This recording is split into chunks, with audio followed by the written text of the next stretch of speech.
시청자 여러분 안녕하십니까? BOA 뉴스투데이 시작합니다. 6.25 한국전쟁 당시 북한의 포로로 붙잡혔다가 지난 2004년 탈북해 한국으로 귀환한 최고령 국군포로 이원삼 씨가 향년 96세를 일기로 별세했습니다. 한국전쟁 비극의 한 단면인 국군포로 문제가 다시 주목받으면서 북한의 반인도 범죄를 규탄하고 국군포로의 명예를 회복시켜야 한다는 지적이 이어지고 있습니다. 첫 소식 함지하 기자가 보도합니다. 2004년 북한을 탈출해 한국으로 귀환한 최고령 국군포로 이원삼 씨의 위패와 영정사진이 이동됩니다. 유족과 한국군, 국군포로 송환위원회 관계자들의 애도 속에 국립서울현충원에 안장된 고 이원삼 씨. 향년 96세인 고인은 한국군 창설 멤버 중 한 명이었습니다. 한국전쟁 당시 수도사단 2등 상사로 참전한 이 씨는 휴전협정을 이틀 앞둔 지난 1953년 7월 23일 포로로 붙잡혀 북한에서 50여 년을 지냈습니다. 북한 내 탄광과 훈련소 등에서 강제노동을 당하다가 지난 2004년 10월 탈북해 한국 땅을 밟았으며 탈북 후에는 전쟁통에 헤어졌던 아내와 외아들을 다시 만나 경기도 의정부에서 함께 살았던 것으로 전해졌습니다.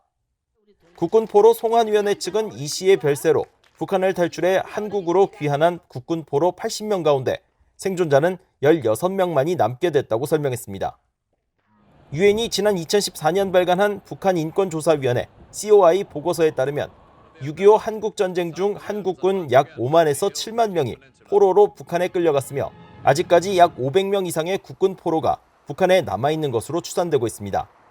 한국 정부는 국군 포로 대부분을 전사자로 처리했으며 북한은 국군 포로의 존재 자체를 부정하면서 이들을 전후 복구 건설을 위한 노역에 투입해 대부분 탄광에서 노예와 같은 삶을 산 것으로 전해졌습니다.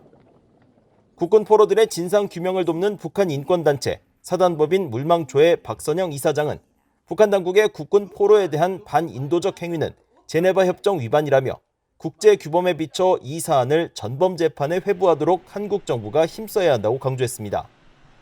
우리 민족의 문제니까 우리가 푼다. 우리 민족 문제는요. 이 국제 규범에 맞게 이것을 풀어야 정치적으로 악용되지도 않고 공정하게 풀 수 있는 방법은 그거밖에 없어요. 한국 국회 제1야당인 국민의힘 조태용 의원은 최근 국군포로 진상규명과 명예회복법을 발의하면서 한국 정부가 관심을 갖고 국군포로들의 헌신을 기억해 이들의 명예를 회복해야 한다고 강조했습니다.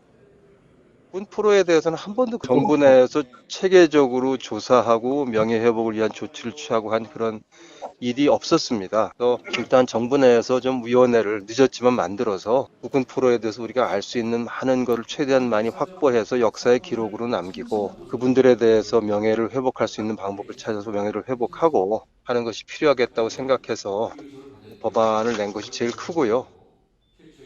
앞서 한국법원은 지난해 7월 한국전쟁 당시 북한군의 포로로 잡혀 강제노동을 했던 한모 씨 등 탈북 국군 포로 2명이 북한과 김정은 국무위원장을 상대로 낸 손해배상 청구 소송에서 각각 2,100만 원, 미화 약 19,000달러의 위자료를 지급하라는 판결을 내린 바 있습니다.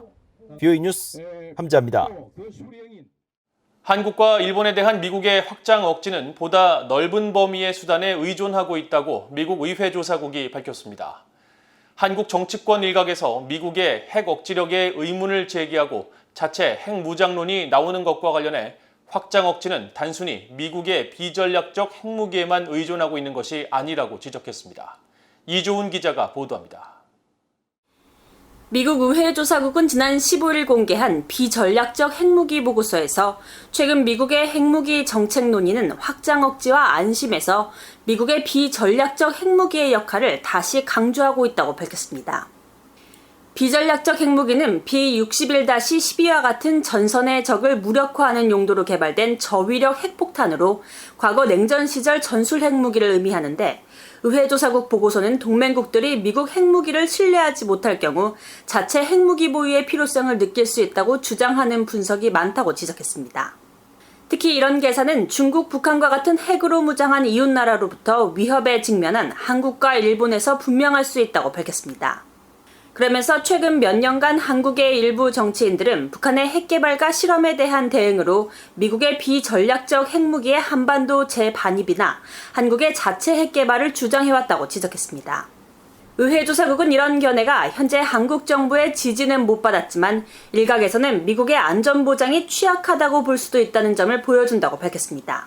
그러나 확장 억지력은 단순히 미국의 비전략적 핵무기에만 의존하고 있는 것이 아니라는 분석이 많다고 보고서는 강조했습니다. 확장 억지는 미국의 비전략적 핵무기를 넘어서 동맹에 대한 안심 노력 등 보다 넓은 범위의 수단에 의존하고 있다는 겁니다. 예를 들어 최근 몇 년간 미국과 한국은 미한 확장 억지 정책위원회에 참여했고 미국과 일본은 영내 안보 문제를 논의하기 위해 미일 확장 억지 대화를 추진해왔다고 보고서는 밝혔습니다.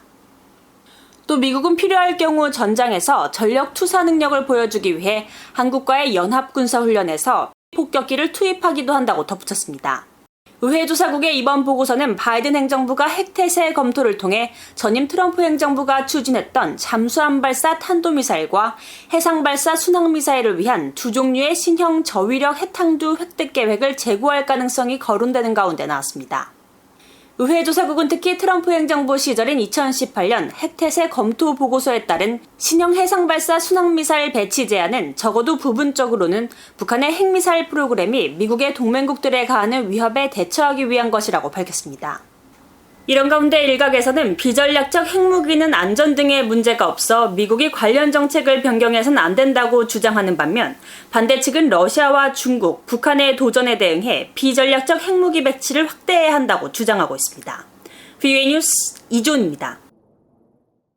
인도태평양 영내 새로운 억제력 접근법으로 무인기 자산을 활용한 방법이 필요하다고 워싱턴의 민간 연구기관인 전략예산평가센터가 보고서를 통해 밝혔습니다. 토마스 만켄 전 국방부 정책기획부차관보 등이 작성해 16일 공개된 이 보고서는 무인기 전개를 대폭 확대시켜야 할 핵심 지역으로 한반도 남부를 아우르는 동중국해 일대와 중국 연안, 타이완 해역, 남중국해, 스프레틀리 군도를 꼽았습니다.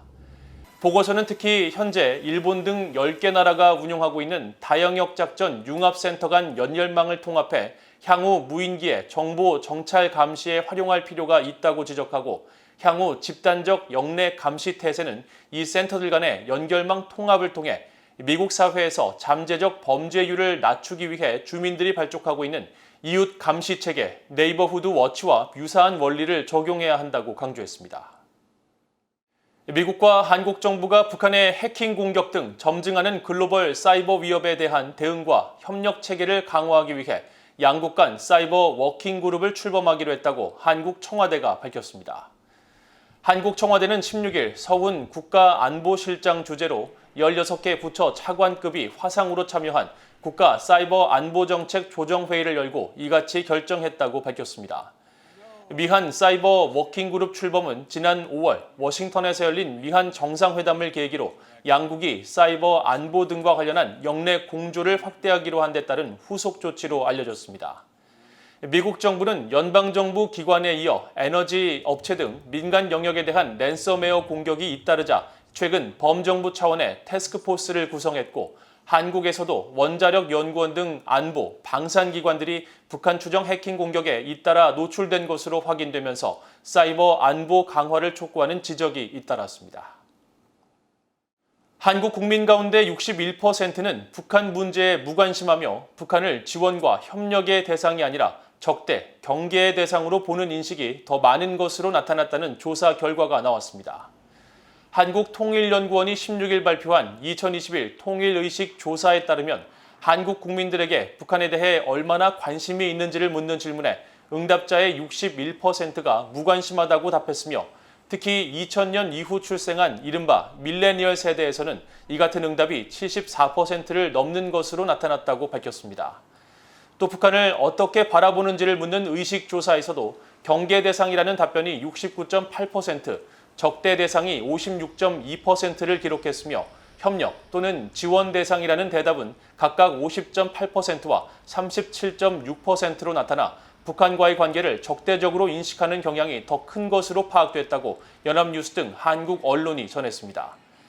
이번 조사는 통일연구원이 한국리서치에 의뢰해 지난 4월 26일부터 5월 18일까지 만 18세 이상 성인 남녀 1,003명을 대상으로 대면 면접을 통해 진행했습니다. 이상으로 BOA 뉴스투데이를 모두 마칩니다. 시청해주신 여러분 고맙습니다.